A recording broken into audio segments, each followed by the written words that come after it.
एक हवा का झोंका सी हवा चढ़ी और उसने मौसम बदल दिया। एक जरा से हवा के झोंके से मौसम चेंज हो जाता है। तो जरा से मंत्र के जाप से, आपकी भक्ति से, आपके भजन से, आपके स्मरण से जीवन का सारा क्लेश, रोग धोग, बीमारी, दुख, तकलीफ, कष्ट सब मिट सकता है। पर विश्वास रखकर, विश्वास, भरोसा।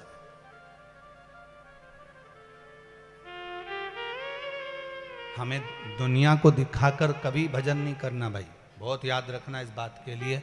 आप लोगों से फिर बार बार निवेदन कर रहे हैं कि दुनिया को दिखाकर कभी भजन मत करो। आप तो अपने दिल से भगवान का भजन करो। जो सदगुरु ने दिया, जो परमात्मा ने प्रदान किया, उससे भजन। ऐसी रंगो गुरु देव चुनर मेरी, ऐसी रंगो गुरुदेव। राम लक्ष्मण भरत शत्रुघ्न हनुमत मेरी चुनर में। राम लक्ष्मण भरत शत्रुघ्न हनुमत मेरी। सरयू जैसी लहरा पाड़े, ऐसी रंगोरे गुरुदेव चुनर मेरी, ऐसी रंगो गुरुदेव चुनर मेरी, ऐसी रंगो गुरुदेव। महाराज जब जब सत्संग में जाओ, भजन में जाओ, कीर्तन में जाओ, भगवत स्मरण में जब जब पहुँचो, भगवान की भक्ति में जब जब पहुँचो, नाम जाप में जब जब पहुँचो, भगवान के स्मरण में जब जब पहुँचो, तब तब तुम्हारी चित्त वृत्ति में केवल एक बात होना चाहिए कि मैं जिसकी आराधना कर रही हूँ वो मेरी पूरी बात सुन रहा।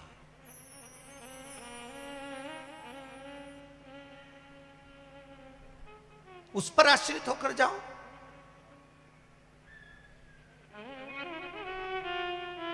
पर हमने एक बात ध्यान कर ली है, आज के जमाने में हर व्यक्ति ने एक बात सोच कर रखी है कि मेरे मेरे बेटा मुझे रख लेगा, मेरी बहू मुझे रख लेगी, मेरे माँ बाप हैं, मेरा ये है, मेरा वो है। हर एक व्यक्ति ने अपनी चित्तवृत्ति में उतार कर रखा है कि मेरा साथ वो देगा। पर आपके मुख से कभी नहीं निकलता कि मेरा साथ मेरा महादेव देगा। अगर महादेव पर विश्वास है तो भरोसा दृढ़ होना चाहिए।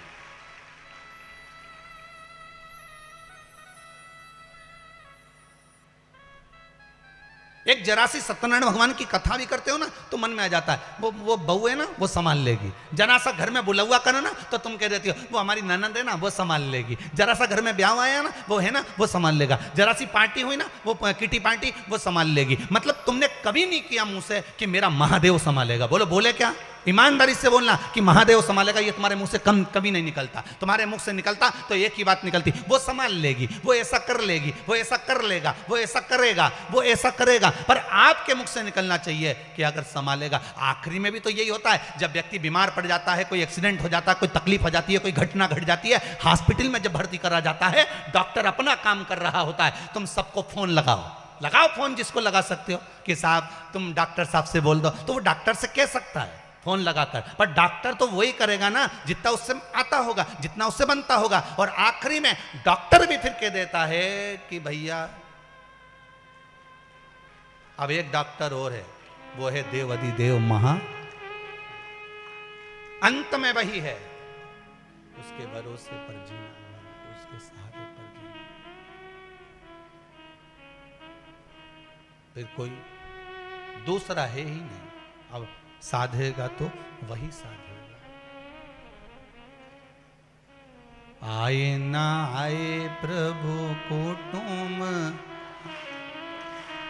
आए ना आए प्रभु कुटुंब हमारा, अंत समय भोले आना, अंत समय भोले आना पड़ेगा। वचन दिया तो न पड़ेगा, अंत समय प्रभु आना पड़ेगा। कभी हमारे मुख से निकलना चाहिए कि मेरा शंकर बैठा हुआ है, मेरा शिव बैठा हुआ है, वो संभाल लेगा। अब वो बैठा है तो मुझे क्या चिंता, मैं किस बात की चिंता करूं अगर वो बैठा है तो।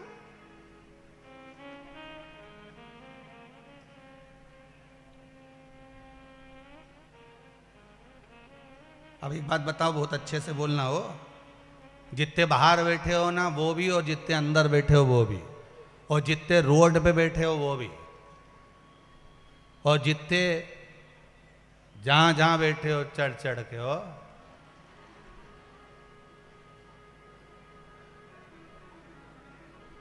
सब अच्छे से बोलना। एक बात, तुम्हारे साथ में छोटा बच्चा आता है कथा में, तो बच्चा तुम्हारा ध्यान रखता है कि तुम बच्चे का ध्यान रखते हो? जम के बोलो जरा। बच्चे का ध्यान माँ बाप रखते हैं कि बच्चा माँ बाप का ध्यान रखता है? माँ बाप बच्चे का ध्यान रखते हैं।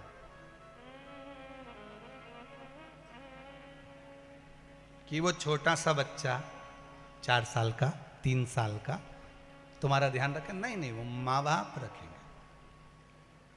और मेले में तुम ले गए बच्चे को इतनी भीड़ में,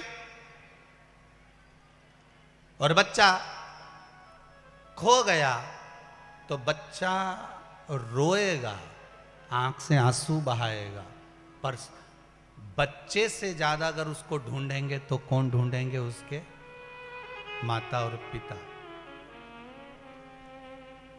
क्यों? क्योंकि माता पिता ने उसको जन्म दिया है, इसलिए ध्यान वो रखेंगे। तो देव अधिदेव महादेव ने हमको जन्म दिया है, हमारा बच्चा खो जाता है, चले जाता है कहीं, तो माता पिता खोजते हैं,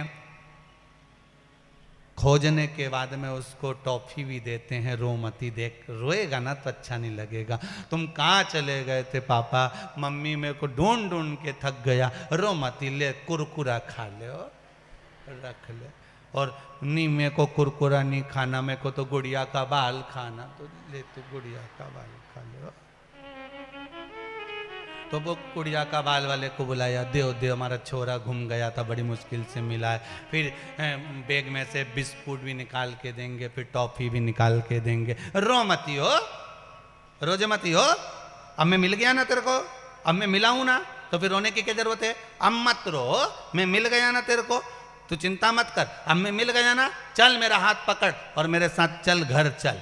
अब देखो माँ बाप उसको घर ले गए, ढूंढ के ले गए। उसी तरह जैसे कि माता पिता अपने बच्चे को ढूंढते हैं, उसी तरह मेरे देव अधिदेव महादेव ने हमको जन्म दिया है, पृथ्वी पर भेजा है। अगर हम दुखी होंगे तो ढूंढेगा वो, तुम तो बस उसको पुकारते रहो, उसकी याद में आंसू बहाते रहो, उसको पुकारते रहो कि मेरा पिता कहाँ है, मेरा बाप, मेरा पिता, मेरी माँ, मेरा शिव, मेरी पार्वती कहाँ है। तुम उसको पुकार पुकार कर रो लो, आंखों से आंसू बहा लो कि मेरा शंकर मुझे साधेगा। बच्चे की तरह जिद करो कि मेरा पिता कहाँ है, मेरी मम्मी के पास जाना है, मेरे पिता के पास जाना है। और जब मेरे देव अधिदेव महादेव के लिए आप रोगे, आंख से आंसू निकलेगा, जब उसके लिए निकलेगा तो वो भी ढूंढ लेगा। और ढूंढ लिया तो जैसे उसको बिस्कुट दिया, गुड़िया का बाल दिया, उसको टॉफी दी, उसको आइसक्रीम दी, उसी तरह वो भी तुमको गाड़ी, बंगला, जमीन, जायदाद सब दे देगा। हम काहे रोए? दे रहा। फिर क्यों चिंता करना अपने, किससे लिए रोना अपने? भगवान शिव को एक पिता के तुल्य, घर का जो बुजुर्ग होता है, घर का जो बड़ा होता है, उसके तुल्य मानकर चलना है। फिर वो आपको दुखी नहीं रख सकता, वो आपको सुखी ही रखेगा। वो आपको सुख ही प्रदान करेगा, दुख नहीं दे सकता। शिव महापुराण की एक कथा में वर्णन आता है सुंदर, एक विदल और एक उत्पल।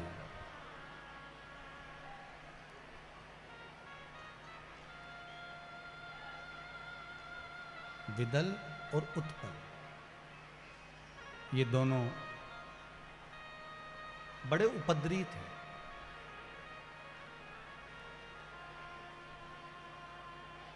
महाराज, इन विदल और उत्पल का सबसे बड़ा क्रम एक था, इन्होंने उपद्रव बहुत करा, मना नहीं है, पर उपद्रव के साथ में सबसे बड़ा क्रम इन्होंने क्या करा कि मां जगज्जननी जगदम्बा माता पार्वती को गलत दृष्टि से देख लिया। माता को गलत दृष्टि से देखा, और जब माता पार्वती को गलत दृष्टि से देखा तो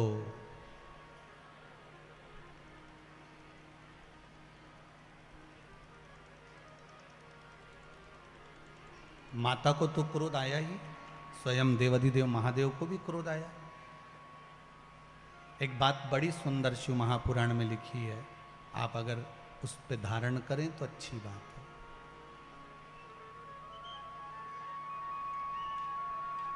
अगर कोई पर नारी है,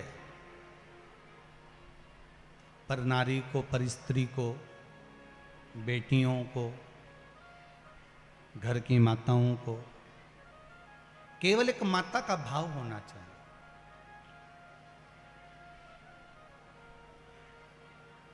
एक बात हमने शिव महापुराण की कथा में कुबेरेश्वर धाम से कही थी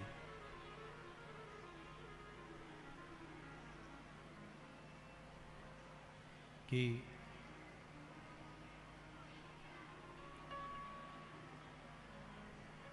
अगर आज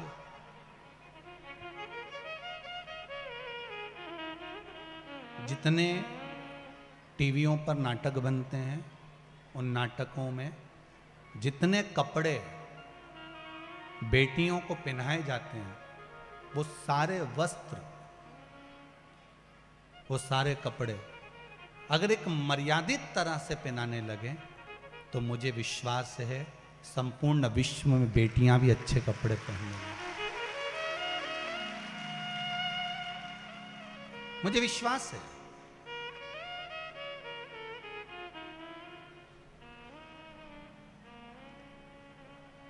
अगर अच्छे वस्त्र धारण कराने लगे, अच्छे वस्त्र पहनाने लगे, तो फिर राष्ट्र को संवरने में कोई देरी नहीं लगेगी।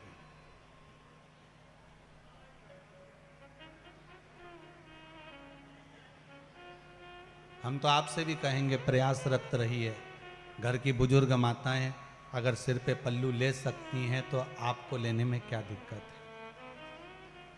आपको लेने में क्या तकलीफ है?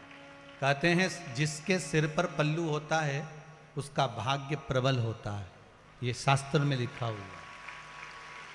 अगर सिर पर पल्लू है तो भाग्य प्रबल है।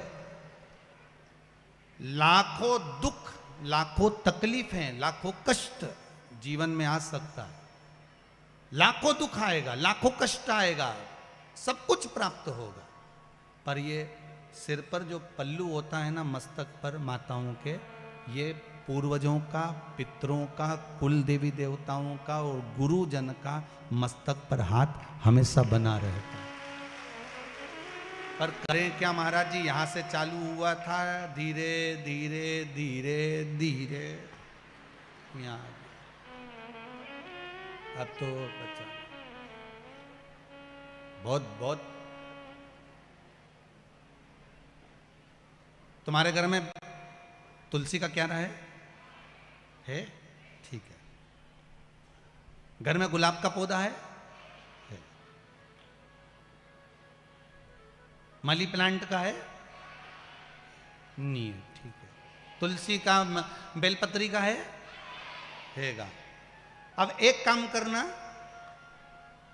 प्रैक्टिकल करना थोड़ा सा, कि बेलपत्री का जो वृक्ष हो, पौधा हो, या तुलसी का पौधा हो, या समी का पौधा हो, उसकी मिट्टी उसके जड़ के पास से हटा देना। वो पनप जाएगा कि सूखेगा? जम के बोलिए, जम के। सूखेगा। पेड़ की जड़ मिट्टी में ढकी होती है तो वो वृक्ष हरा भरा होता है। नारी की जड़, पुरुष की जड़ ये नाभि होती है। जब तक ये ढकी रहती है तो वो भी हरी भरी बनी रहती है। जड़ है ये।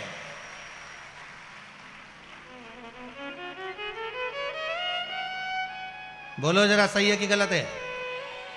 नहीं, कहीं अगर तुम्हें गलत लगे नहीं तो अगली बार इंदौर मत बुला जाओ, कोई बड़ी बात नहीं। नहीं, तुम्हें अगर बुरा लगे कि महाराज गलत बात बोल दिया, जड़ वृक्ष की मिट्टी में ढकी होती है तो वृक्ष पनपता ज्यादा है। नारी हो चाहे पुरुष हो, अगर जड़ नाभि ढकी हुई होती है तो वो भी पनपता बहुत है, तो घटता नहीं है हमारा, पनपेगा।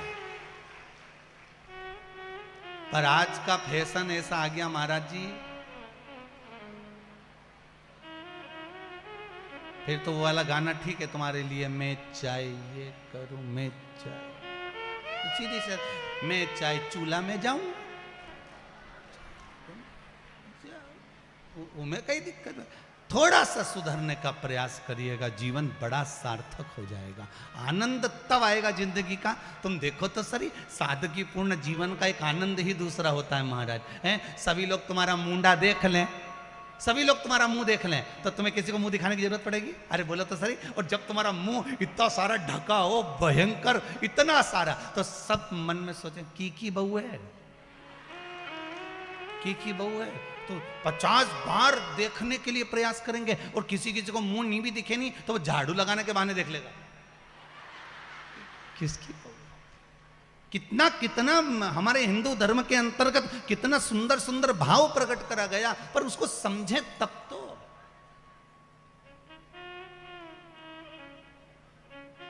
हम उसको समझे तो, हम समझ नहीं पा रहे। शिव महापुराण की कथा में बिदल और उत्पल ने माता पार्वती जी को गलत दृष्टि से देख लिया। माता पार्वती को क्रोध आ गया। माता पार्वती ने कुंदुक उठाया, कुंदुक का प्रहार कर दिया। जैसे कुंदुक का प्रहार करा, तब प्रहार करते से बिदल और उत्पल तो शांत हो गए, मर गए, प्राण छूट गए, पर वो कुंदुक शिव जी के चरणों में जाकर लग गया। शिव जी का नाम कुंदकेश्वर महादेव हो गया। बोल कुंदकेश्वर महादेव की, हर हर महादेव। भगवान शिव का नाम कुंदकेश्वर पड़ गया। एक बात का हमेशा ध्यान रखिए, जब राह में चलते हुए, कोई कार्य को करते हुए, कोई आगे बढ़ते हुए, कोई बीच में अगर अटकल आ रही है, कुछ कार्य अटक गया है, तो कुंदकेश्वर महादेव का स्मरण करिए। कौन से महादेव का करना है? कुंदकेश्वर।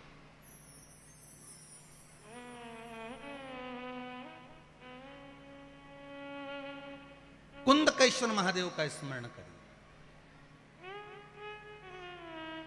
अच्छा, कई लोग एक प्रश्न करते हैं, गुरुजी ये बताओ कि आप बताते हो कि कुंदकेश्वर का स्मरण करो या उद्धूतेश्वर का स्मरण करो या फिर ये देवता का स्मरण करो महाराज, तो ये मंदिर में जाना पड़ता है क्या इनके?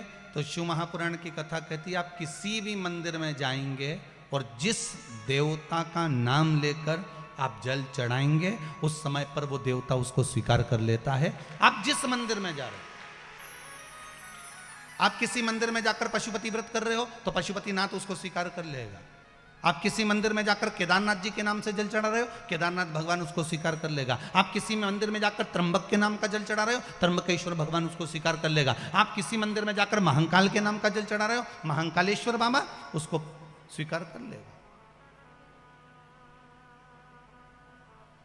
वो उसको प्राप्त कर लेता, वो उसको ग्रहण कर लेता। महाराज, श्री शिवाय नमस्तुभ्यम, श्री शिवाय नमस्तुभ्यम। कुंदकेश्वर महादेव का नाम का स्मरण कर लेने पर जीव सुख पा जाता है। आज एक कोई इन्हीं पंडित श्री रमेश मेंदोला मित्र मंडली का ही कोई एक सदस्य सुबह मिलने के लिए आए थे, शायद वो बैठे भी होंगे।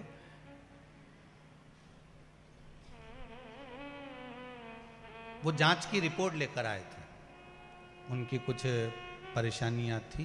कहीं बैठे हो तो हाथ जरूर हिलाना भाई हो। तो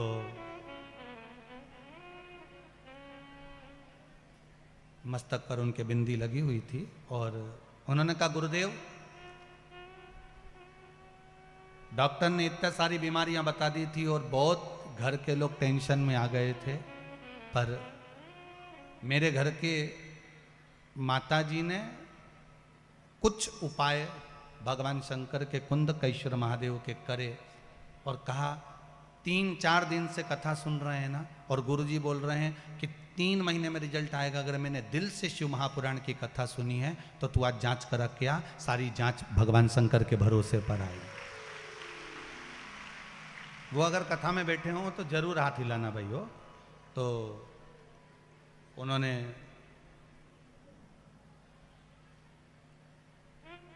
रिपोर्ट निकाली और उस रिपोर्ट को दिखाया कि गुरुजी ये सारी रिपोर्ट है। डॉक्टरों ने कह दिया था पहले जब रिपोर्ट जांच करी थी कि ऐसा ऐसा बीमारी है, ऐसा ऐसा रोग है और ये चीज़ है। और जैसे ही शिव महापुराण की कथा सुनने के बाद मेरी माता के कहने पर मैंने जांच कराई, सब रिपोर्ट अच्छी आ गई, कुछ भी उसमें प्रॉब्लम नहीं, कुछ भी नहीं।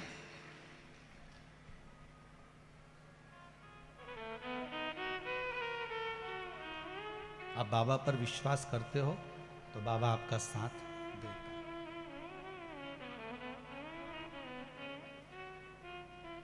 शिव कृपा करता है, ऐसा हो नहीं सकता कि शंकर कृपा ना करे अगर आपका विश्वास प्रबल है।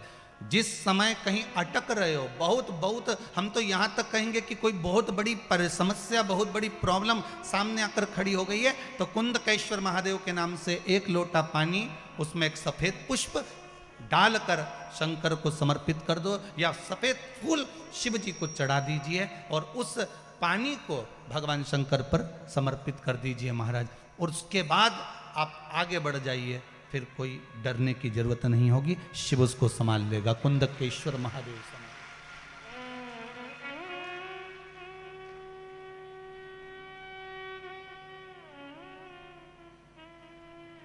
फिर वो देवाधिदेव महादेव उसको संभालेगा, उसके सिवाय कोई दूसरा संभाल भी नहीं सकता। संभालने वाला वो शंकर ही हो सकता है।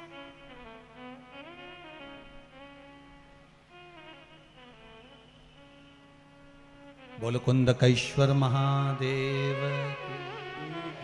भगवान कुंदकेश्वर महादेव के रूप में विराजमान हो गए। एक बार भगवान शंकर माता पार्वती को लेकर काशी घूमने के लिए गए, और काशी घूमने के लिए गए तब माता पार्वती जी ने भगवान शिव से कहा, भोलेनाथ आप मेरे साथ इस काशी में विराजमान होइए। शंकर पार्वती काशी में विराजमान होने के लिए बैठे ही थे, इतने में भगवान शंकर को याद किया गया तो शिव जी बैकुंठ के लिए भगवान विष्णु से मिलने के लिए चले गए। माता पार्वती के नैनों में जल भर गया, आप हमारे साथ आए हो, भ्रमण करने के लिए आए हो और आप हमें अकेला छोड़कर जा रहे हो। शंकर भगवान ने कहा, चिंता मत कर पार्वती, सामने अशोक का वृक्ष है, इस अशोक के वृक्ष से जो तू मांगेगी तुझे प्राप्त हो जाएगा, तेरा एकांत समाप्त हो जाएगा। माता पार्वती जी ने अशोक के वृक्ष से एक कन्या को प्रकट करा आवाज देकर। माता पार्वती जी ने आवाज लगाई, कन्या को प्रकट करा। जैसे ही वो अशोक के वृक्ष से कन्या बाहर निकल कर आई, माता पार्वती के एकांत को समाप्त करने के लिए वो कन्या अशोक के वृक्ष से प्रगटी, इसलिए उसका नाम जम के बोलिए अशोक सुंदरी हो गई। शिव महापुराण की कथा कहती है ये अशोक सुंदरी कोई साधारण नहीं है, अशोक सुंदरी का चरित्र कोई साधारण नहीं है। अशोक सुंदरी की कथा का अगर हम स्मरण करें, कौमार्य अवस्था के अंतर्गत, कुंवारी अवस्था के अंतर्गत जिस कन्या हो चाहे वर हो, अगर उसके जीवन में, अगर वो कुंवारी अवस्था में है, चाहे कन्या हो चाहे वर हो, उसके कुमार अवस्था के अंतर्गत उसको जीवन में कुछ भी तकलीफ आए, हम तो फिर बच्चों से भी कहेंगे, ये बेटियों से, ये बेटों से जो कुंवारी अवस्था के हैं जिनका विवाह नहीं हुआ, उनसे हम ये जरूर कहेंगे कि जब भी आप शंकर जी को जल चढ़ाने के लिए जाओ, एक लोटा पानी चढ़ाने के लिए जाओ, तो शंकर जी को जब जल चढ़ाओ तो उससे पहले प्रयास करना कि जो शंकर जी के सामने, आपको मालूम है ना अशोक सुंदरी की जगह, शिव जी के सामने जहां से पानी बहता है उसके सामने बीच में एक मोटी सी लाइन होती है, वो अशोक सुंदरी की जगह होती है। अगर आप कोई एग्जाम देने जा रहे हो, कोई कंपटीशन एग्जाम में बैठ रहे हो, कहीं इंटरव्यू देने जा रहे हो, या कोई परीक्षा निकल नहीं रही है, तो प्रयास करो, विवाह नहीं हो रहा है या कोई काम आपका अटक रहा है, तो शिव को जल चढ़ाने से पहले अशोक सुंदरी वाली जगह पर आप थोड़ा सा जल समर्पित करो, अपनी मनोकामना करो और शिव जी को जल चढ़ाकर फिर जाइए, बाबा आपका कार्य पूर्ण कर देगा। कुंवारी अवस्था वालों के लिए अशोक सुंदरी का स्मरण जरूरी है।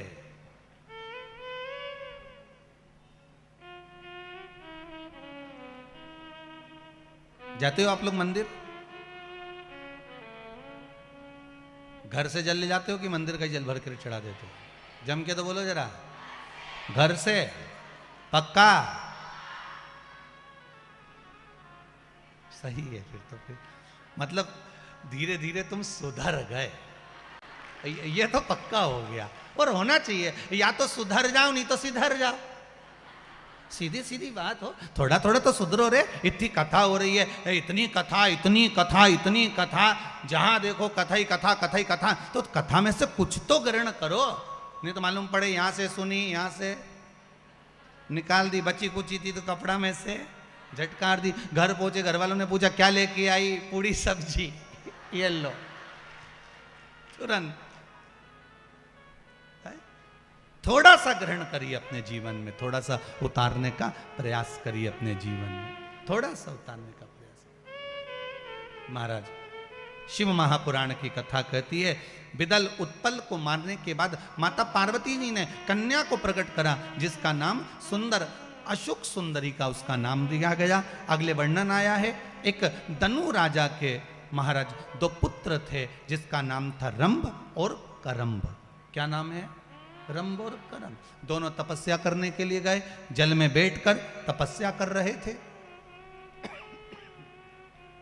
जल में बैठकर तपस्या कर रहे थे। उसी समय पर एक मगर आ गया और मगर ने आकर करंभ को खा गया। रंभ बैठा, आंखों से जल बहाता रहा कि मेरा भाई मर गया, मेरा भाई चला गया। अब संतान नहीं है, हम दोनों भाई अगर तप करने गए थे तो संतान की प्राप्ति के लिए गए, तो संतान ही नहीं है, क्या करा जाए? तो रंभ ने अब जल में बैठकर तप नहीं करा, रंभ ने अब जो तप करा है, रंभ अब जो तप करने बैठा तो चारों तरफ अग्नि लगाकर रंभ तप करने बैठ गया। रंभ जब तप करने बैठा तो भगवान ब्रह्मदेव प्रकट हो गए। मांगो रंभ, क्या चाहिए? रंभ ने कहा महाराज जी हमारे घर में संतान नहीं, औलाद नहीं, हमारे घर में संतान नहीं है, औलाद नहीं है, कृपा करिए।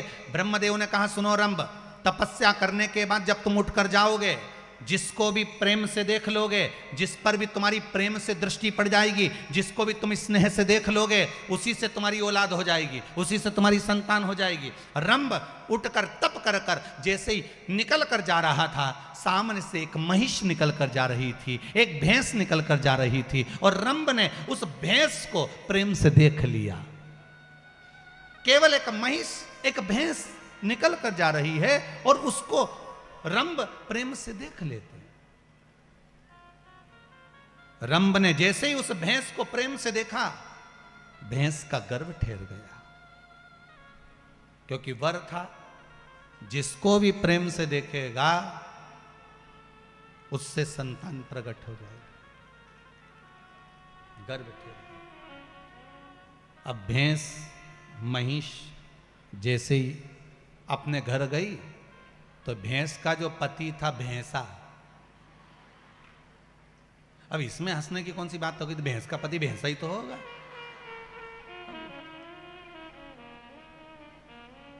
तो जो भैंस का पति था भैंसा, उसको लगा कि मेरी पत्नी गर्भवती कैसे हो गई, उसने ध्यान लगा कर देखा तो मालूम पड़ा कि इसके गर्भ में रंभ की संतान।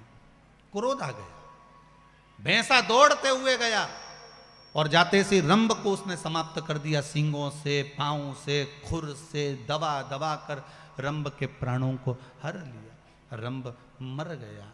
नगर के लोगों ने उसका अंतिम संस्कार करने के लिए चिता जमाई और चिता पर उस रंभ को सुलाया। जैसे ही चिता पर रंभ को सुलाया, अंतिम संस्कार करने के लिए सुलाया था, इतने में भैंस को मालूम पड़ा कि जिसका गर्भ मेरे इस उदर में है वो मर चुका है और उसकी संतान मेरे उदर में है। अगर उसकी संतान मेरे उदर में है तो वो मेरा पति कहलाएगा, और अगर पति कहलाया तो मैं उसके साथ में सती हो जाती हूं। मैं उसके साथ सती हो जाती हूं। और भैंस महिष भागी, वो महिष, वो भैंस भागी। और जैसे ही भैंस भागी और भागते भागते वो महिष जलती हुई चिता में कूद गई। जैसे ही जलती हुई चिता में वो भैंस कूदी है, कूदते से ही उसी समय भैंस के गर्भ से, महिष के गर्भ से एक बेटे ने जन्म लिया जिसका नाम महिषासुर हो गया। क्या नाम पड़ा? महिषासुर। उस भैंस के गर्भ से बेटे ने जन्म लिया जिसका नाम महिषासुर हो गया। वो महिषासुर ब्रह्मा जी का तप करने लगा, ब्रह्मदेव का तप किया। ब्रह्मा जी ने कहा मांगो, तुम्हें क्या चाहिए? उसने कहा महाराज अगर मुझे देना चाहते हो तो वर दे दो कि मेरे प्राण ना छूटे, मैं कभी मरूं ना, मेरा प्राण कभी नहीं जाना चाहिए। ब्रह्मा जी ने कहा ऐसा हो नहीं सकता, मरना तो पड़ेगा। पहले भी कथा में कहा, फिर कहते हैं बादाम खाओगे तो भी मरोगे, नहीं खाओगे तो भी मरोगे, रोटी खाओगे तो भी मरोगे, नहीं खाओगे तो भी मरोगे। मरना तो निश्चित है। कोई तुमसे कह दे कि मैं तुम्हें मरने ही नहीं दूंगा तो फिर उसको हमसे भी मिला देना एक बार, हो कि मरने ही नहीं दूंगा चाहे कुछ भी हो जाए। मरना तो, मृत्यु तो निश्चित। महाराज आया है सो जाए, जो आया है सो जाए। अब रंभ चले गया, महिषासुर से कहा मांगो, कुछ मांगना हो तो कुछ मांग लीजिए। महाराज अगर आप देना चाहते हो, महिषासुर कह रहे हैं कि या तो मेरा प्राण ना छूटे, और अगर आप देना ही चाहते हो तो इतना दे दीजिए, मुझे एक वर प्रदान कर दो, अगर मरूं तो स्त्री के हाथ से मरूं, नारी के हाथ से मरूं। ब्रह्मा जी ने कहा तथास्तु। ब्रह्मदेव ने तथास्तु कह दिया। समय आया, शिव महापुराण की कथा कहती है बहुत बहुत प्रयास करा गया महिषासुर को मारने का, पर महिषासुर नहीं। आखिरी में देवता परेशान हो गए, और देवता परेशान होकर सीधे भगवान शिव जी के पास में भगवान विष्णु गए और भगवान शंकर से जाकर कहा भोलेनाथ कुछ कृपा करिए। शंकर जी ने पूछा क्या कृपा करना है बताइए? महिषासुर को मारना है। शंकर भगवान बोले उसको तो स्त्री मारेगी, उसको तो केवल नारी मार सकती है, नारी के सिवा कोई नहीं मार सकता।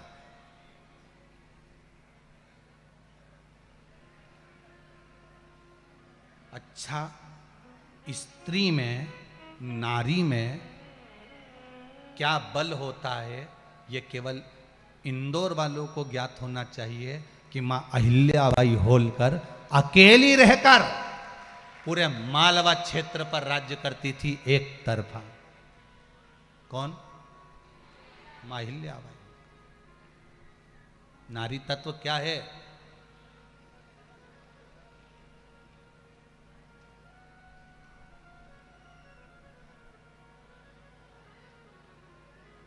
ईमानदारी की एक बात बताएं आपको, ये जो कई लोगों के चेन कट जाती है, मंगलसूत्र कट जाते हैं, सामान चोरी चले जाता है, अगर नारी सोच लेना और अपनी बाली पे आ जाए और दमदारी से अगर निपट ले तो किसी की सामर्थ्यता नहीं कि तुम्हारे गले पर कोई हाथ डाल दे। पर महाराज वो पटली जो डले नहीं उसके बाहर दिखना भी तो, उसके बाद वो पिन मिन लगाए ना तो फिर वो एसी बढ़िया जोरदार, फिर अब वो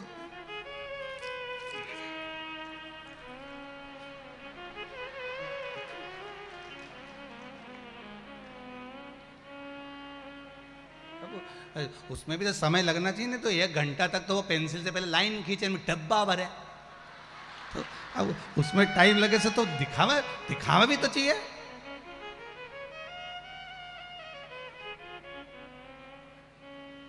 अरे एक छोटी सी कथा से समझ जाओ, मच्छर कभी नहीं काटता।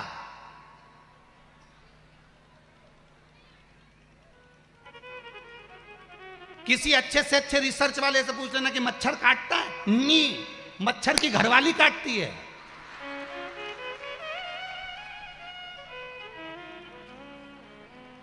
तुम चाहो तो गूगल पे सर्च करके देख लेना कि मच्छर कभी नहीं काटता। जो मादा मच्छर होती है ना,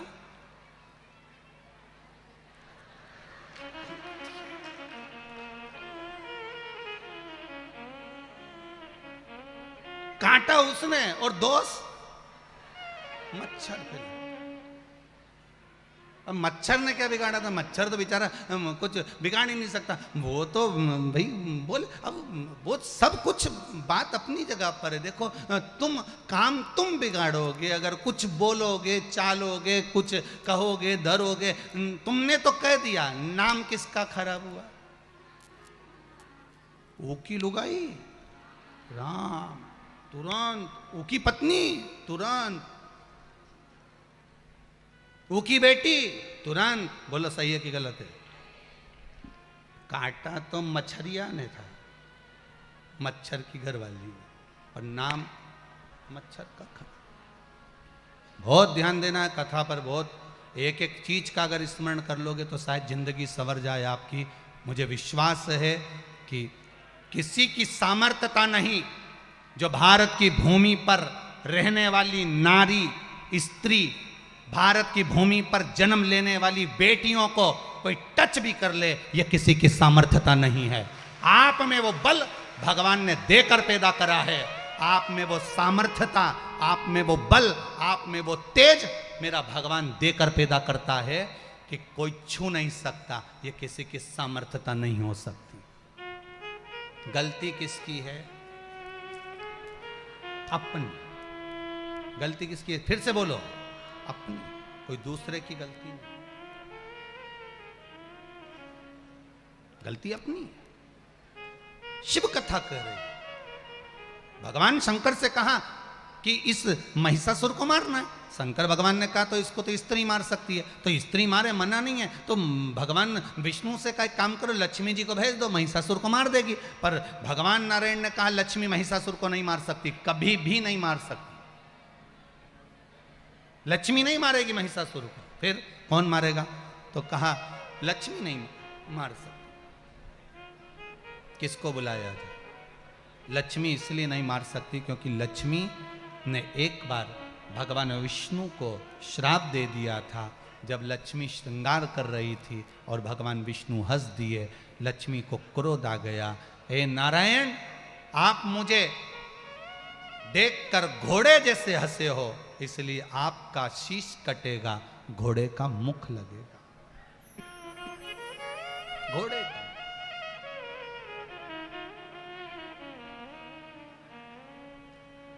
आपको घोड़े का मुख लगेगा। भगवान को घोड़े का मुख लगा, हयग्रीव अवतार। भगवान शिव ने कहा ब्रह्माणी से कह दो, ब्रह्माणी मार देगी। ब्रह्माणी भी नहीं मार सकती क्योंकि ब्रह्माणी ने ब्रह्मा को श्राप दिया। एक नारी, स्त्री का सात्वित्व सबसे प्रबल होता है। मेरा माताओं से बार बार एक निवेदन रहा है, आज फिर करता हूं। ये हाथों को जोड़कर करबद्ध निवेदन करता हूं बार बार एक निवेदन पहले भी कर, आज फिर कर रहा हूं, प्रयास करिएगा अपने घर में 2 रोटी अगर खाने की मिले तो उसमें सुख पाइएगा, पर किसी के सामने जाकर ये मत कहना कि मेरे पति के पास में खाने के लिए कुछ नहीं, मेरे घर में कुछ नहीं। 2 रोटी हो उसको प्रेम से खाना। सुख दुख जीवन में चलते रहते हैं, आता है कि नहीं आता जीवन में। हम अपनी कहें तो हमारे पिता भी तो चने का ठेला लगाते थे, और ये कथा बहुत पुरानी नहीं है भाई। कभी सीहोर में आना, आप लोगों के तो घर फिर भी बड़े होंगे, हमारा घर तो इतना बड़ा भी नहीं है। शरीर से ज्यादा साफ करना पड़ेगा इस मन को। जब तक मन साफ नहीं होगा तब तक परमात्मा मिल नहीं पाएगा।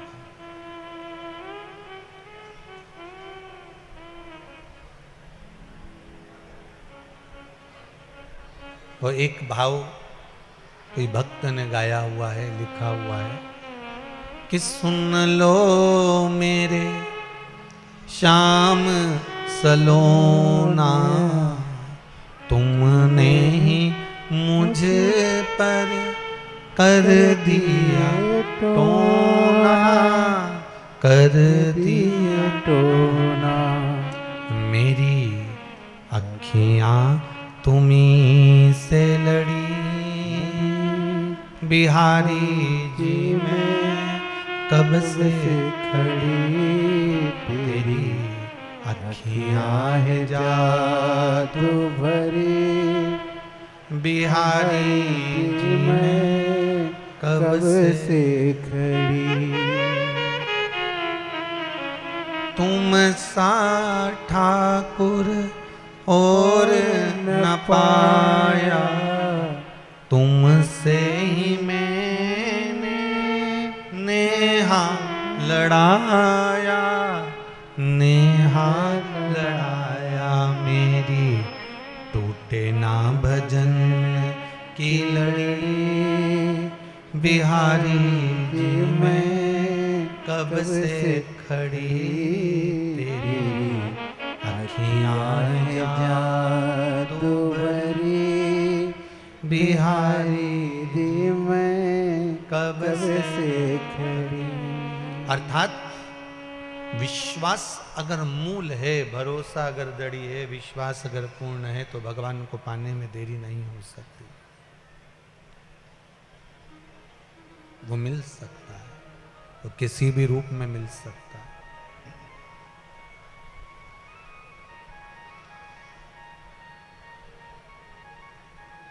उसकी प्राप्ति हो सकती है अगर आपका विश्वास दृढ़ है तो। चेहरे को रोज साफ करते हो, प्रतिदिन क्लीन करते हो, प्रतिदिन उसको धोते हो, क्योंकि दुनिया की दृष्टि उस पर पड़ती है, दुनिया की नजर उस पर पड़ती है।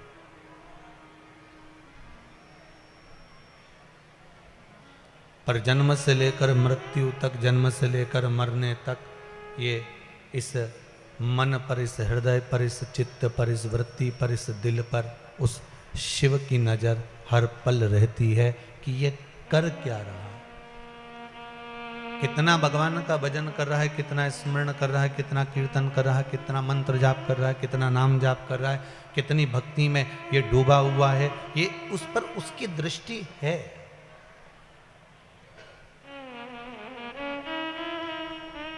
उस पर उसकी दृष्टि लगी हुई है। अब आप चाहो तो संसार को प्रसन्न करने के लिए चेहरा साफ कर लो, या फिर परमात्मा से मिलने के लिए दिल साफ कर लो, ये आपके ऊपर है।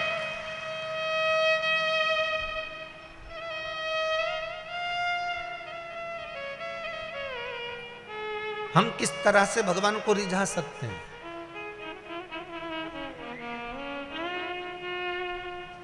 खाने में किसी को आलस नहीं आता, जो आलस रहता करता है वो मर ही जाता है भूखा। खाने में किसी को आलस नहीं आता। सबसे ज्यादा आलस आता है तो भगवान के भजन में आता है। सुंदर कांड में भी जब जाकर बैठेगा जब आखिरी की 4-6 चौपाई रह जाएगी।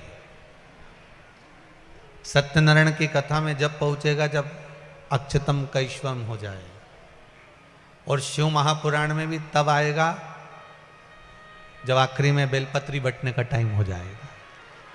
ऐसा बहुत बहुत जगह देखा है।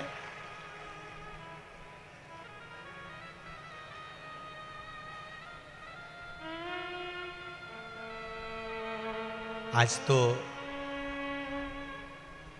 पंडित श्री रमेश जी मेंदोला मित्र मंडली ने और मेंदोला जी ने बेलपत्री की बहुत व्यवस्था करी है।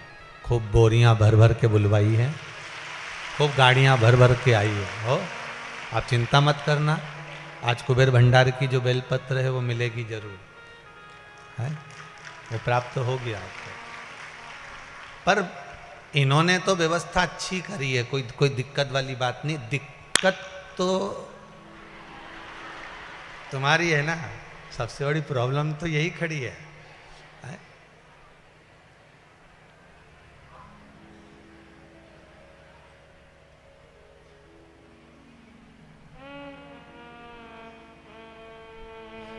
तो पूरी कथा में एक चीज देखने को मिली है, बोलो तो बोल दो। जो भी आया ना वो एक दूसरे को एक बात जरूर बता, तुम मुझे जानता नहीं है।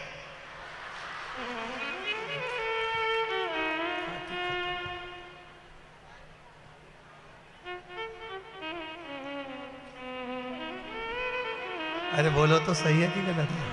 बस पूरी कथा में एक चीज देखने को मिली कि तू मुझे जानता नहीं है, परंतु देखा जाए तो भगवान के पास जब जाओगे तो भगवान से पूछना कि तू मुझे जानता है कि नहीं जानता। भगवान बोलेगा कि जरूरत नहीं तुझे जानने की। भगवान कहेंगे तो चिंता मत कर, तूने कितना भजन करा है, कितना स्मरण करा है, कितना कीर्तन करा है, कितना मंत्र जाप करा है, कितना नाम जाप करा है, कितने तू भगवान की अविरल भक्ति में डूबा हुआ है, ये मुझे मालूम है। कि नाता एक राम जी से दूजा नाता तोड़ दो, नाता एक श्याम जी से दूजा नाता तोड़ दो। साधु संगे राम रंगे अंग अंग रंगिए, जाई विधि राखे राम ताई विधि रहिए। किया अभिमान तो फिर मान नहीं, होगा वही प्यारे जो मेरे। और फल आशा त्याग शुभ काम करते रहिए, जाई विधि राखे राम ताई विधि रहिए। जाई विधि राखे राम ताई विधि रहिए। बस मनुष्य की देह मिली है, उस देह के अंतर्गत हमें परमात्मा को पाने का प्रयास करना, पर विश्वास रखकर पाना है हमें। चेहरे की चमक से दुनिया प्रसन्न हो सकती है, पर भगवान कभी प्रसन्न नहीं होगा।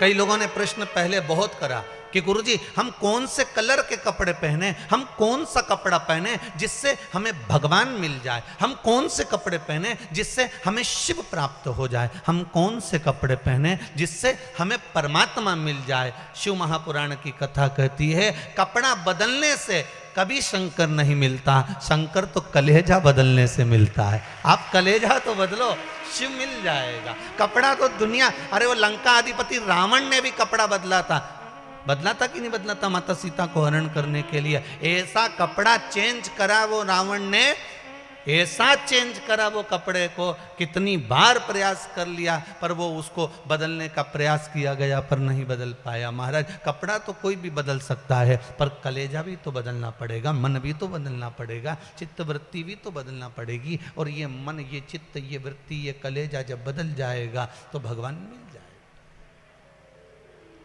भगवान को पाने में कोई दिक्कत नहीं।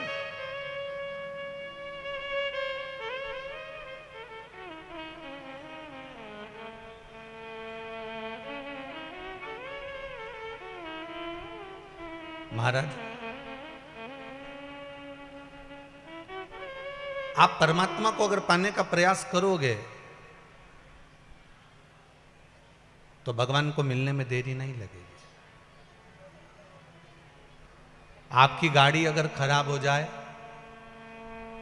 तो मैकेनिक के यहाँ लेकर जाते हो कि नहीं जाते हो? बोलो तो जम के जरा, जाते हो? ऐसे ही फालतू मैकेनिक के पास ले जाओगे क्या? पहले पड़ोसी से पूछोगे क्यों, कोई अच्छा मैकेनिक का नाम मालूम है क्या तेरे को? हाँ। कौन है? अरे वो उधर चले जा, वहां मिल जाएगा। अरे कोई अच्छा मैकेनिक बता भाई। अरे हाँ हाँ, जब चले जा, वहां मिल जाएगा तेरे को।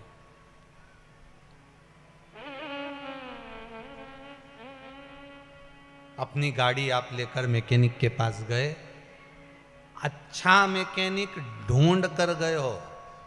जब कोई बड़ा रोग हो जाता है, बड़ी बीमारी हो जाती है, शरीर में कष्ट हो जाता है, तो डॉक्टर ऐसे ही हल्के पुल्के डॉक्टर के पास जाते हो क्या? नहीं, कोई जो इस बीमारी का अच्छा डॉक्टर होगा, तुम उसके पास जाओ।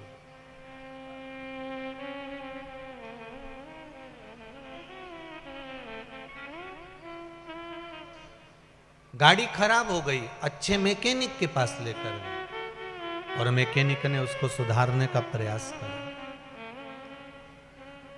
पर मैकेनिक की चतुरता यह होना चाहिए कि एक बार अगर गाड़ी सुधार दी है तो वो बार बार खराब नहीं होना चाहिए।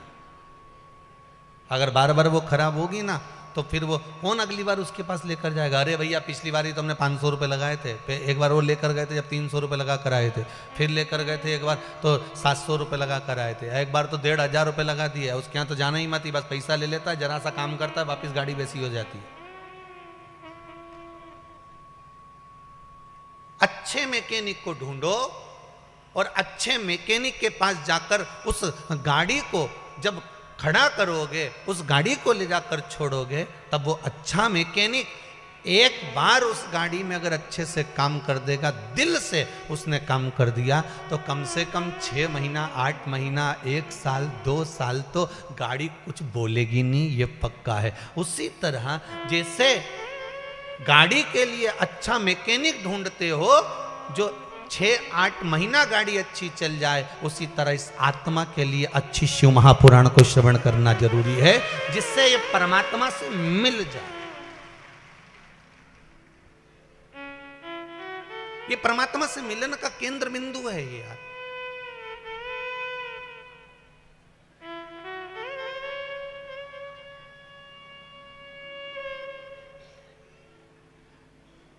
घर में 2 खटके होते हैं लाइट के, एक खटका बल्ब का और एक खटका पंखे का। दोनों में क्या अंतर है? चलो बोलो जरा, जल्दी से बोलो। अरे वो तो हमने ही बता दिया कि लाइट से लाइट का और पंखा का पंखा।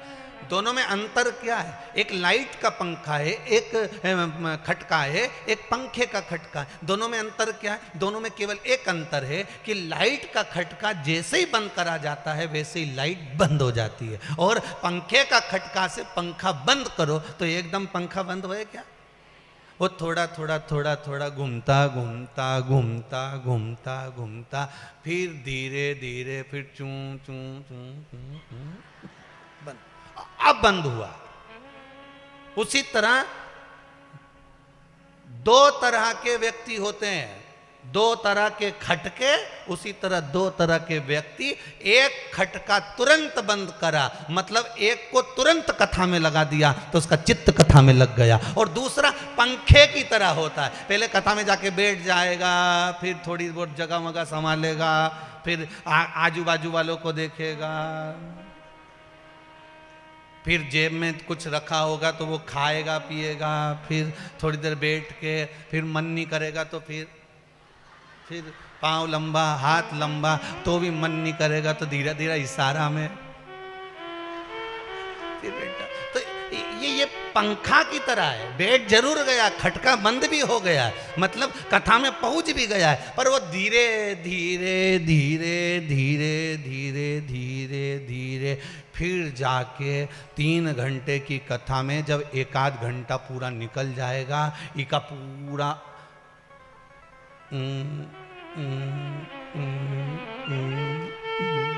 बंद, तब जाके थमा। ये मन तब आखिरी में जाके थमेगा। अब कथा में मन लग गया, अब बाजू वाला कुछ भी बोले तो नहीं, अब जब तक के खटका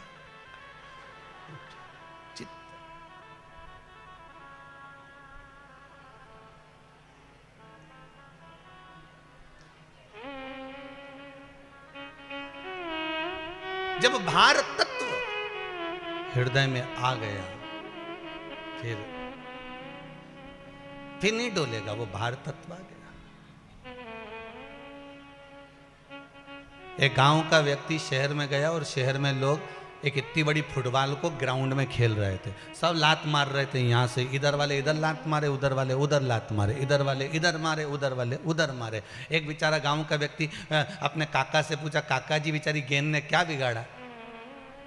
बताओ, सब इसको लात मारे जा रहे हैं, कोई इधर लात मार रहा है, कोई उधर लात मार रहा है, कोई इधर लात मार रहा है, कोई उधर लात मार रहा है। इस गेंद ने बिगाड़ा क्या है जो इस गेंद को लात पर लात मार रहा है? जिसकी मर्जी पड़ती है वही लात मार देता है। बताओ, इधर कोई मार रहा है, कोई उधर से मार रहा है, ये कोई गेंद ने बिगाड़ा क्या? इतने में काका जी बोले, गेंद ने कुछ नहीं बिगाड़ा, गेंद ने एक काम करा, अंदर से हल्की है, पोली है, खाली है। अगर अंदर से भरी होती तो इसमें किसी की दमनी की बापड़ा एक लात मार देता। अंदर से अगर भरी होती तो कोई लात नहीं मार सकता था। उसी तरह संसार का मनुष्य जब भगवान के भजन से, कीर्तन से, स्मरण से भरा रहता है तो किसी की सामर्थ्यता नहीं कि कोई उंगली उठा सके। उसमें भरावपन होना चाहिए भगवान की भक्ति का।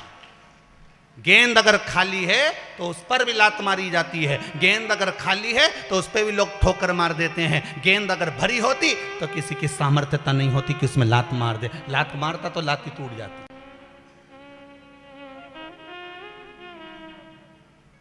फिर कोई फुटबॉल खेलता? खाली है इसलिए खेल रहा है। आप भी जब तक भगवान के भजन से खाली हो, शिव महापुराण से खाली हो, भगवान की भक्ति से खाली हो, भगवान के मंत्र से खाली हो, गुरु के मंत्र से खाली हो, भगवत भजन से खाली हो, तो संसार का हर व्यक्ति आपसे खेलेगा। प्रत्येक व्यक्ति आपको ठोकर मारेगा। अरे काम धंधा नहीं है, अरे ऐसा हो गया, अरे वैसा हो गया। हर व्यक्ति आपको ठोकर मारता रहेगा। अरे ये तो फालतू है, अरे ये तो फालतू है, अरे ये तो फालतू है। और जिस दिन तुमने भगवान के भजन को भर लिया, जिस दिन तुमने इस आत्म सुख में परमात्मा की भक्ति को भर लिया, तुम भगवान के हो गए और भगवान तुम्हारा हो गया। फिर किसी की सामर्थ्यता नहीं कि कोई ठोकर मार दे, फिर कोई ठोकर नहीं मारेगा।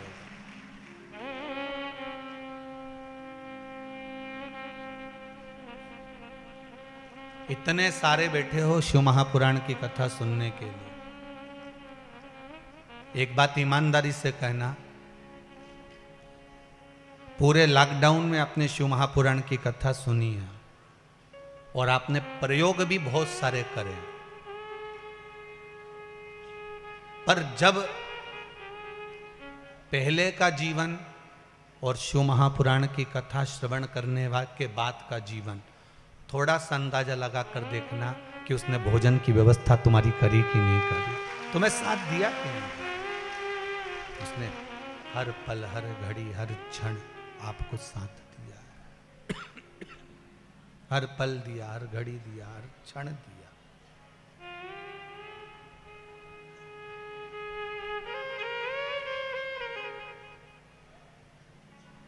वो शरणागति जब हम ग्रहण कर लेते हैं, भगवान के चरणारविंद की शरणागति हो, राम नाम, कृष्ण नाम, शिव नाम की शरणागति हो, तो क्यों ना मिले।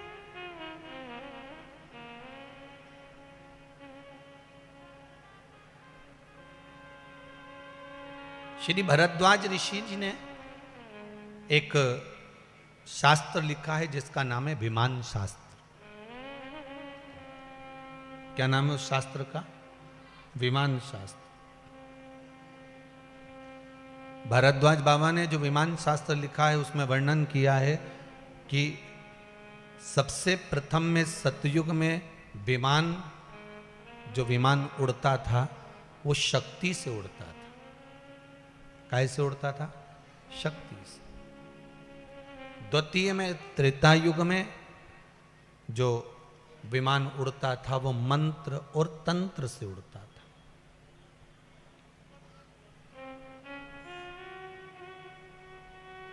विमान शास्त्र को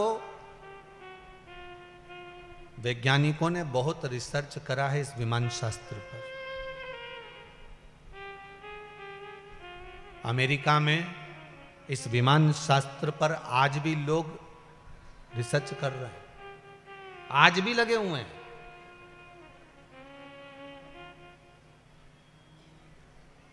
इस विमान शास्त्र के लिए आज भी लोग वैज्ञानिक लगा हुआ है।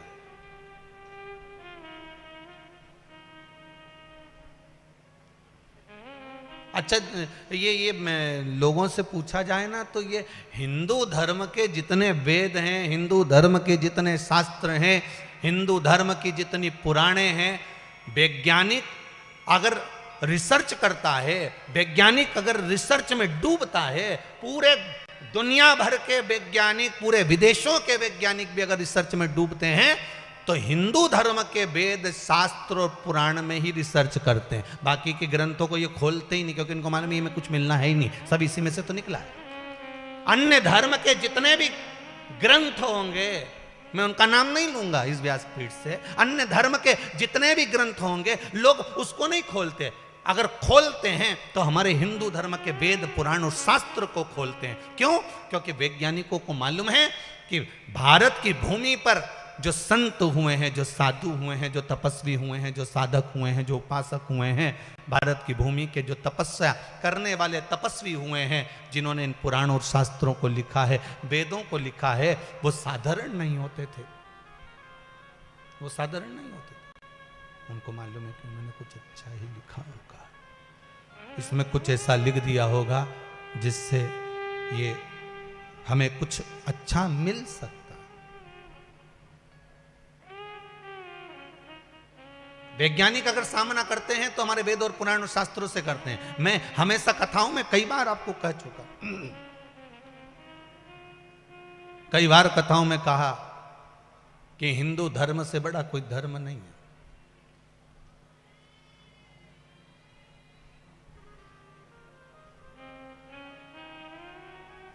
भगवान शंकर के मंदिर में एक लोटा पानी आप इसलिए भी चढ़ाना जाकर कि अच्छा हुआ आपने हमें हिंदू बनाकर पैदा करा, यह आपको धन्यवाद है।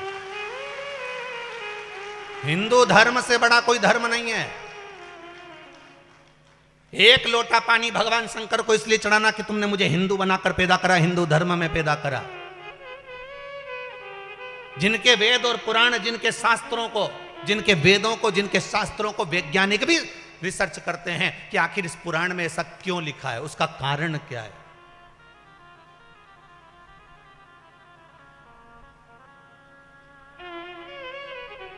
ये पुराणों को ले जाकर विदेशों में इस पुराण में से, जैसे आपको कहा था, श्री सूक्त हमारे यहां पर केवल ब्राह्मण पाठ करते हैं, पर वैज्ञानिक विदेशों में इसका सर्च कर रिसर्च कर उस श्री सूक्त के मंत्रों से सोने का निर्माण करते हैं। अंतर देखिए, अंतर देखिए, उसमें सोने का निर्माण करते हुए।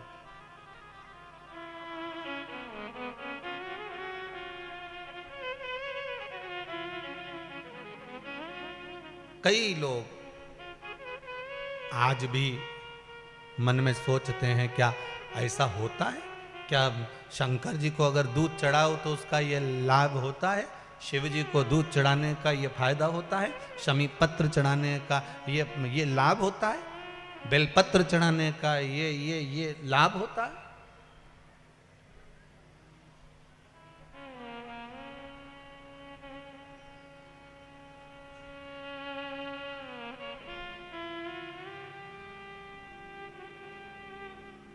क्यों नहीं होता?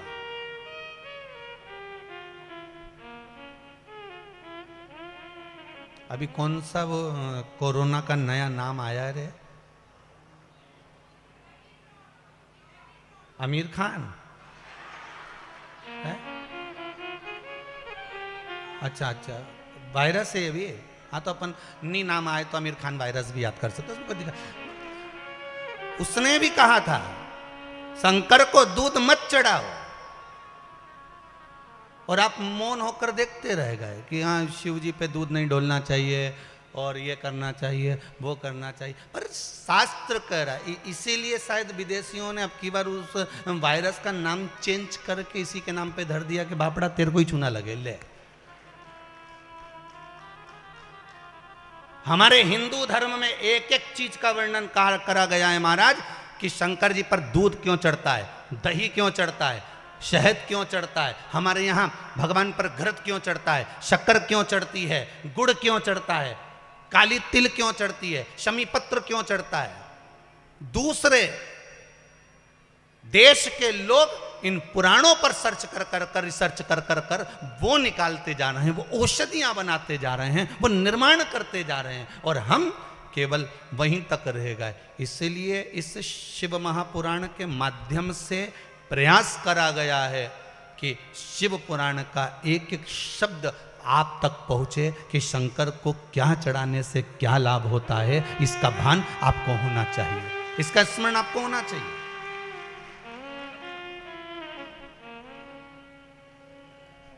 ये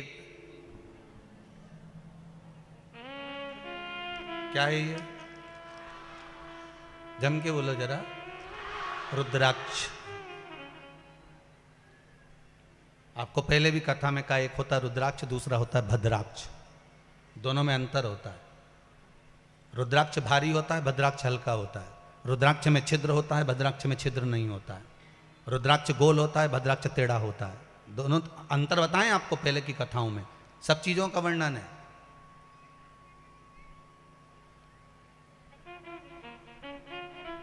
अभी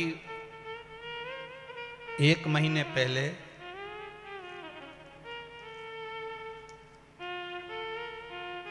बाबा रामदेव जी ने भी रिसर्च करवाया कि इस शिव महापुराण में, लिंग पुराण में, इन पुराणों में रुद्राक्ष का इतना महत्व है, तो आखिर रुद्राक्ष में से ऐसा क्या निकलता है कि रुद्राक्ष को पानी में गलाकर पानी पिया जाए तो अच्छी से अच्छी बीमारी भी ठीक हो जाती है।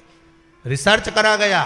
केवल शिव महापुराण की कथा को श्रवण करने के बाद जब रिसर्च करा गया कि रुद्राक्ष में से ऐसा क्या निकलता है कि रुद्राक्ष का जल पीने पर या रुद्राक्ष हमारे शरीर से मात्र स्पर्श होता रहे तो किस चीज की प्राप्ति होती है, तो रिसर्च करा गया।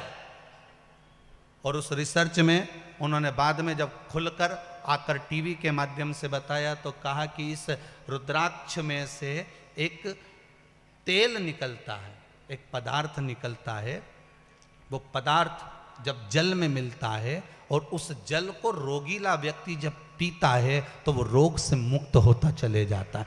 जब निकाला तब प्राप्त हुआ। शिव महापुराण में तो पहले से लिखा हुआ है कि रुद्राक्ष को धारण करो। क्यों? रुद्राक्ष की माला इस शरीर से जब तक घर्षण होती है, इस शरीर से रुद्राक्ष की माला लगती रहती है, इस शरीर से रुद्राक्ष की माला जब घर्षण होती रहती है। कई लोग कहते हैं कि उनके पास में कोई ऐसी विद्या है जिस विद्या के बल पर वो छू करते हैं और उनके कहने में लोग चलने लगते हैं। उनके पास ऐसी कोई विद्या है, उनके कहने पर दुनिया चलने लगती है। वो विद्या में कुछ भी नहीं है, केवल एक काम है। आप भी कई वर्षों तक 4 साल, 6 साल, 8 साल, 4 साल, 2 साल, 3 साल, 1 साल अपने गले में, हाथ में रुद्राक्ष की माला पहनकर देखो और उसका चमत्कार देखो कि वो कैसे सिद्ध होती है। आपका भजन, आपका स्मरण, आपका कीर्तन, आपका मंत्र जाप, आपका नाम जाप आप घट की जिह्वा से करेंगे। आप भले मुख से राम नहीं कहेंगे, शिव नहीं कहेंगे, कृष्ण नहीं कहेंगे, पर जितनी श्वास हमारी निकलती है उस श्वास में अपने आप ओम का नाद होता है। जब हमारे गले से, कंठ से जब श्वास निकलती है अपने आप उसके ओम का नाद होता है। वो ओम का घट की जिह्वा से निकलना, आपके शरीर में पड़ा हुआ रुद्राक्ष की माला, हाथ में पड़ी हुई रुद्राक्ष की माला, कंठ पर पड़ी हुई रुद्राक्ष की माला, चाहे शरीर में रुद्राक्ष की माला अगर वो है तो आपके ना जपने पर भी एक आ जपा जप होता है। आ जपा जप मतलब जिसको जपा ही नहीं गया फिर भी अपने आप ओम निकल रहा है, श्वास श्वास में निकल रहा है, हर पल निकल रहा है। वो श्वास के जप से ये गले में पड़ी हुई माला, ये हाथ में पड़ी हुई माला हमारी सिद्ध हो जाती है। फिर सामने वाला व्यक्ति भी डरता है कि क्या बोलना है इसके आगे, उसका तेजपुंज उसके सम्मुख में प्रकट हो जाता है। एक तेजपुंज इस रुद्राक्ष में से निकलता है जो जीवन का सुख प्रदान कर देता है। पर समझाए कौन? फिर वही वाली बात आ गई,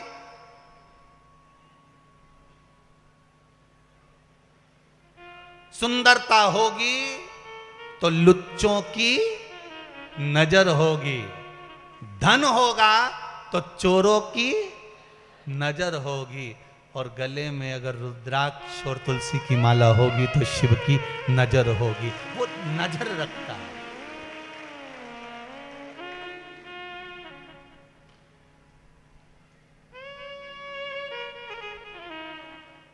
आधार कार्ड यहीं चलेगा तुम्हारा, एटीएम भी, अरे बोलते तो जाओ, यहीं चलेगा। एक आधार कार्ड और एक एटीएम ऊपर का है।